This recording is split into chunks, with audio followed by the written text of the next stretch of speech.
بابل شہر کی ایک بدکار عورت مر گئی تو اس کے گھر والوں نے اسے دفن تک نہ کیا بلکہ ایک کوڑے کے ڈھیر پر پھینک دیا۔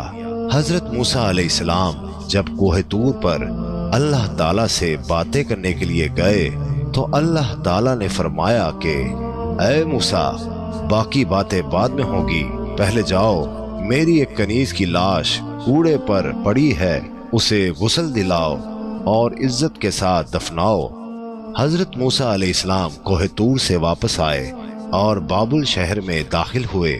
تلاش کرتے کرتے ایک جگہ دیکھا کہ کوڑے پر ایک لاش پڑی ہے اور اس کے ارد گرد 4 کتے رکھوالی کر رہے ہیں تاکہ کوئی درندہ لاش کو پامال نہ کر سکے۔ حضرت موسیٰ علیہ السلام نے اس کے گھر کا پتہ پوچھا اور ان سے کہا کہ لاش کو اٹھانے میں میری مدد کرو۔ عورت کے گھر والوں نے کہا کہ ہم اس لاش کے قریب بھی نہیں جائیں گے۔ یہ ایک بدکار عورت تھی جس نے اپنی ساری زندگی بدکاری میں گزار دی۔ پورے شہر میں سب لاش کو اٹھانے سے انکار کر رہے تھے۔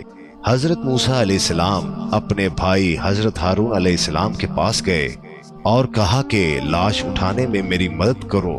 دونوں نبیوں نے لاش کو اٹھایا اور پھر جب غسل دینے کی باری آئی تو شہر کی کوئی عورت بھی اس کو غسل دینے کے لیے تیار نہیں تھی۔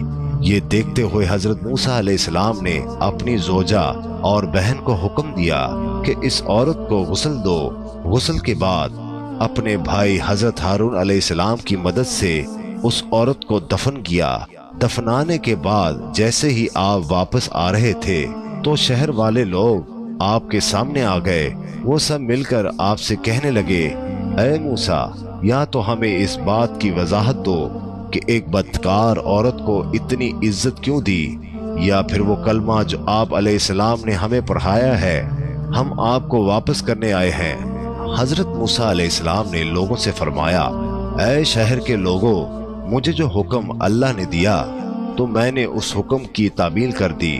ہاں، اگلی بار جب میں کوہ طور پر گیا تو تم سب کو تمہارے اس سوال کا جواب مل جائے گا۔ یہ سن کر لوگ واپس چلے گئے۔ حضرت موسیٰ علیہ السلام کوہ طور پر گئے۔ اے میرے پروردگار، اس شہر کے لوگ مجھ سے اس بات کی وضاحت مانگتے ہیں کہ ایک بدکار عورت کو اتنی عزت سے کیوں دفن کیا گیا۔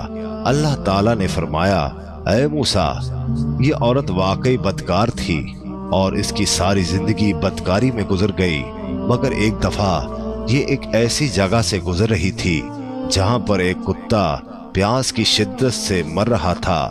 اس نے پانی کے کنویں سے اپنے کپڑے گیلے کیے اور کتے کے منہ میں نچوڑ دیے۔